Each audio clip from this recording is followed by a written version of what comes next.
Zat-ı şahanlarını Türkiye'de kabul ettiğimizden dolayı çok mesut ve bahtiyarız efendim. Ben nihayet hoşbaktam bu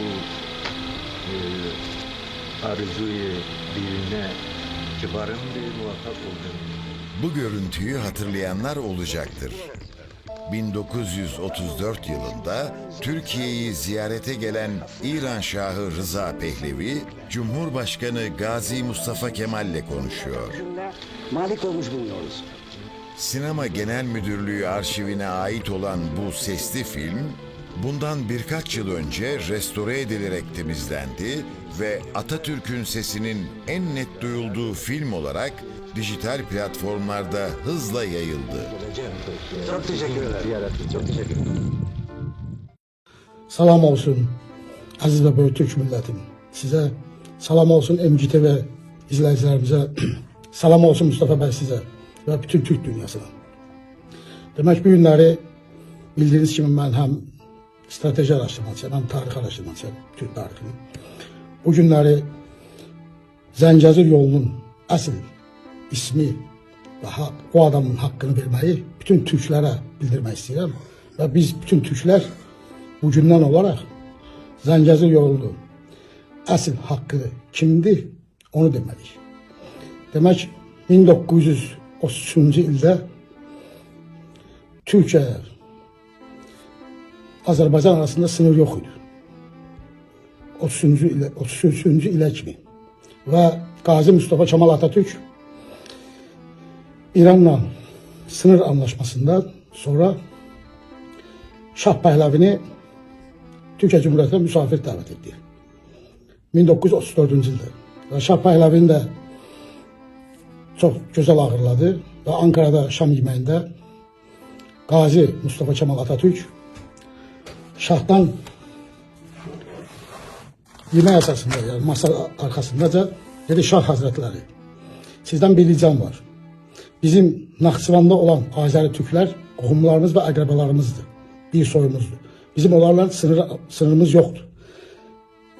Olar mı ki sizden bir parça torpaq hissəsini bədəlini ödəyərək alaq Naxçıvanla Azerbaycan, Azeri Türk kardeşlerimizden sınırımız olsun.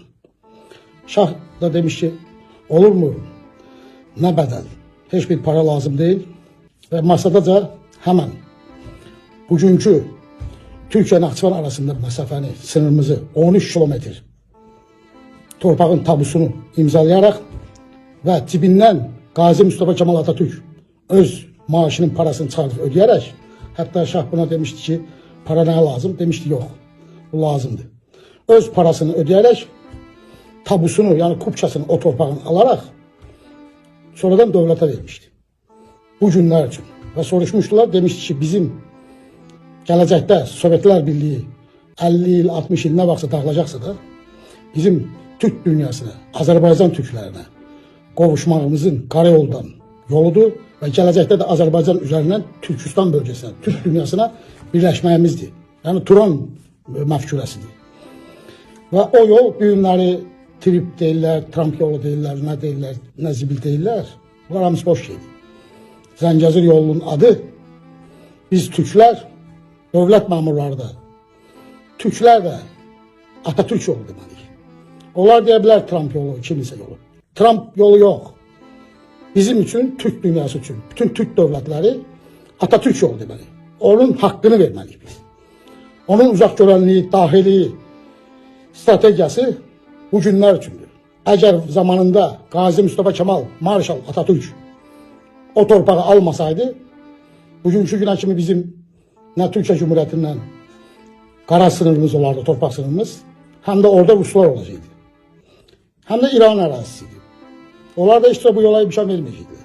Yani bugün Zəngəzur yolunun açılması ve bu Turan yolunun başlanması birbaşa Gazi Mustafa Kemal Atatürk'ün hakkıdır. Ve onun hakkını her bir Türk vermelidir. Bunu her yerde, kitaplarda da, okullarda da, her yerde dile getirmeliyiz ve qeyd etmeliyiz. Biz Türkler özümüzün fatihlerimizin, igid oğullarımızın vətən üçün, dövlət üçün, türklük üçün, turançılıq üçün gördüyü işləri hamısını qiymətləndirməliyik, yaddan çıxartmamalıyıq. Allah'a emanet olun. Uca Tanrım Türk'ü korusun, milletimizi, halkımızı, devletimizi korusun. Ne mutlu Türk'üm diyene.